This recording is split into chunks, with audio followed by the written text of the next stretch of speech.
All right, everyone, welcome into tonight's Wave News Extra. We're going to call this a condensed edition. And by the way, appreciate you all joining us here in the Wave Now studio as we had that Wave Weather Now breakdown from Chief Meteorologist Kevin Harned, Meteorologist Ryan Hoke, the storm tracking team walking us through this weather alert day, going through much of the day. I can remember from the start of the morning and having that discussion over the snow, the cold we're dealing with, much more to break down as we, of course, kind of wind down on our Monday night.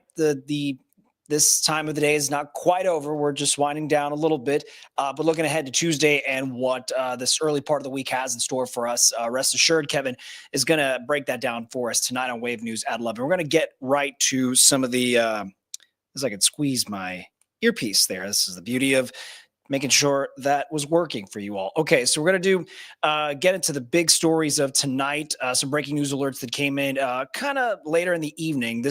You've probably seen our push alert to your free app on our phone, or your phones, or our free app on your phone. It's a shooting involving a police officer. This has been reported earlier tonight. This was around Bardstown in Nelson County, and we do know Kentucky State Police say they had a team on their way to the scene. We're trying to figure out a little bit more specifics about if anyone else was hurt, what led up to the shooting. That hasn't, as far as I have on my desk or my email inbox, has not been fully updated as of yet, but we'll let you know if and when that information does change. More breaking news tonight. We learned a man from Texas has now been indicted, accused of threatening U of L head football coach Jeff Brom and his family. He's also apparently accused of threatening offensive coordinator Brian Brom, Jeff's brother, and also Cards quarterback Miller Moss. Brian Mandel facing 6 counts of terroristic threatening, 1 count of attempted theft by extortion over $10,000. So those are the specific charges, as it were. And again, the alleged crimes happen November 8th and 9th. The extortion attempt involves Miller Moss. If you're remember what happened over the weekend, the dates kind of line up after the loss that U of L football had here at home against Cal Berkeley, the Cal Golden Bears. It was November 8th, the overtime loss. But in the aftermath since, we know Mandel's been indicted, just not arrested yet. As for what the motive or the narrative in prosecutors and police's documents, we haven't gotten a chance to look at those specifically just yet. But rest assured, when we do get a copy of those, we'll let you know and share that, not just here in the live stream if it happens in real time, but we'll have it for you tonight on Wave News at 11, and of course updated on the wave3.com homepage. Of course, the story that's still so heavy on all of our minds here in the Louisville Metro, and now, of course, touching, tragically in so many ways across the Commonwealth as of this afternoon. The number of people who were killed in last week's tragic plane crash still at 14. The NTSB still there, continuing to gather the evidence that they have yet to collect. It could lead them closer to finding out what could have caused the crash. Everyone who was missing, per officials, they say this evening that they have been accounted for. In a briefing today with Mayor Craig Greenberg, EMS Director Jody Myman said by tomorrow there will be a hotline set up for businesses and anyone who was directly and to the degree they might have been impacted by the crash, a hotline they can call. Greenberg said by the end of this week, there's also going to be a community resource center set up. EMS says they're trying to work to reduce the working site that they're at right now, sort of closing down the scope of the spaces they need to have crews in. But the end goal being to help businesses get back open in the next week or so. We also got an update on cleanup efforts for any contamination surrounding the crash. This is what our Wave News reporter Logan Perrone dug into this day and this afternoon. MSC officials telling us more about their efforts and the actions taken in the hours after the crash. And within, let's say around the 5 or 6 p.m. timeframe, as the sun was setting, there were still MSD crews out there working. The department's executive director says they're going to focus on the area of the crash site and about 4.5 miles south, heading towards Nick Rodman Park. Crews were at the site within 90 minutes around Tuesday night. Their goal to monitor the waterways and roll out their mitigation measures. They estimate they stopped 38,000 gallons of fuel from contaminating groundwater. Today, Mayor Greenberg said that quick response made a big difference. Even before they got onto the scene, MSD was there Jody was recounting how there are very few incidents that he can recall where the cleanup is beginning while the first responders are still on scene responding. But because of that fast action by MSD, we really did prevent an even worse catastrophe from some of the fuel and other things that were on the plane and that happened as a result. Now, today we also heard from the Environmental Protection Agency. Officials say crews and contractors have now collected more than 286,000 gallons of oil water mixtures that were a result of the crash. For anybody who would need to report if they find any oil, debris, or discolored water that they see near where they live, MSD is asking that you do give them a call. That information is available, and you can we'll walk you through the process on how to do that. It's on wave3.com. I'm going to see if I can set up some more videos from our team here. And in the search for answers about what happened with the plane crash, it's a case investigators are reviewing for historical reference. The one our troubleshooters laid out in their report tonight was a 1979 crash that happened in Chicago, a similar aircraft to this UPS plane, the MD-11. It also crashed after a similar engine loss. Wave News troubleshooter Mark Stevens was the one who's reporting tonight. It's at least another clue for investigators, the clue being that American Flight 191 crashed shortly after taking off O'Hare International back in 79. A DC-10 lost its left engine during takeoff, similar to what happened to UPS Flight 2976. One of the worst plane crashes in U.S. history happened in 1979. A DC-10 rolled and stalled after takeoff, crashing, killing 273 people. Investigators found its left engine and pylon on the airfield. It had fallen off during takeoff. Strikingly similar to UPS Flight 2976's crash, its left engine was also left on the airfield. The bulk of the left engine pylon was still attached to the left engine when the engine separated from the wing. The NTSB blamed improper maintenance for the 1979 plane crash. It found workers had used a forklift to attach the engine and pylon as one assembly against manufacturer recommendations. It damaged the pylon, giving it a weak spot to break. FAA records showed a crack was repaired on the left pylon in 2019 on UPS's plane. Given it was found on the engine, it's a key part of this investigation. But that is significant to us because it lets us move the focus into other areas. NTSB says it's sending a team to San Antonio, where the UPS plane had last undergone heavy repairs, to get additional records. Some information has already been provided. But the job cards, which take care of the instructions of how things are done and in what stood up in order, those have been given to us. But the 1979 crash may only offer clues and suggestions, and not the ultimate cause of UPS's doomed flight. Every investigation is completely unique, and we walk into it from the very first step saying we have no premise. As the search for answers grinds on. All right, thanks to Mark Stevens for that report. And if you remember when we first broke that news that the FAA grounded all of the MD-11 fleet, requiring every plane of its kind of the model now undergo an inspection to make sure that they are safe to fly.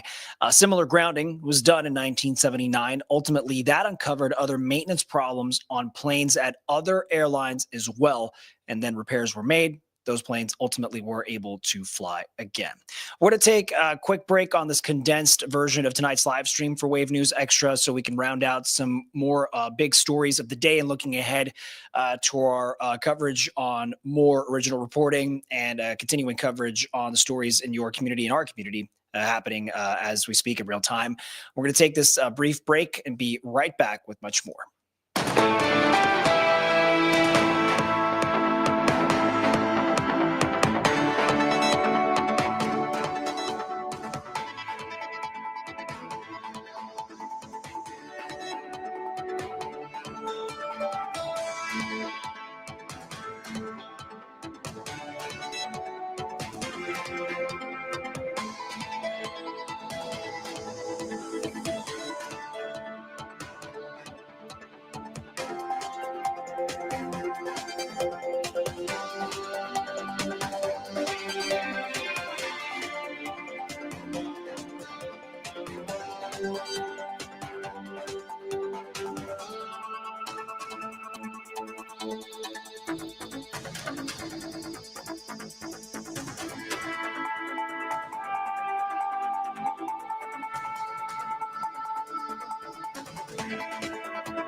Welcome back, folks. And more of Monday's top stories to start the week. What you're seeing here is a video from our Wave News photographers. Louisville Metro Police now investigating a death after they discovered there was a body and they pulled it from the Ohio River this morning.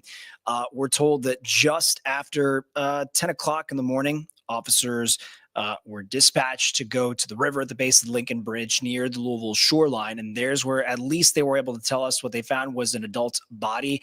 What we weren't told yet, because they haven't determined yet, was gender, age, any other identifying information for this body. Those details are going to come from the Jefferson County coroner once those are confirmed and published. Once we do find out and confirm anything else, we'll make sure to pass that information along here on the live streams when they're on, as well as on air and online as well. Bring you back in here to the studio for more updates. That LMPD also released a few more details in their investigation of the this deadly shooting involving an 8-year-old. Police were called to go to a home on Bardstown Road in Fern Creek on Saturday night.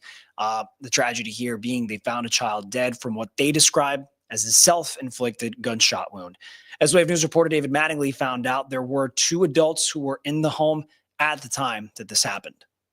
The death of an 8-year-old child in a self-inflicted shooting renews appeals for safe storage of firearms. Police say there were adults at home at the time, but the child was alone with a gun.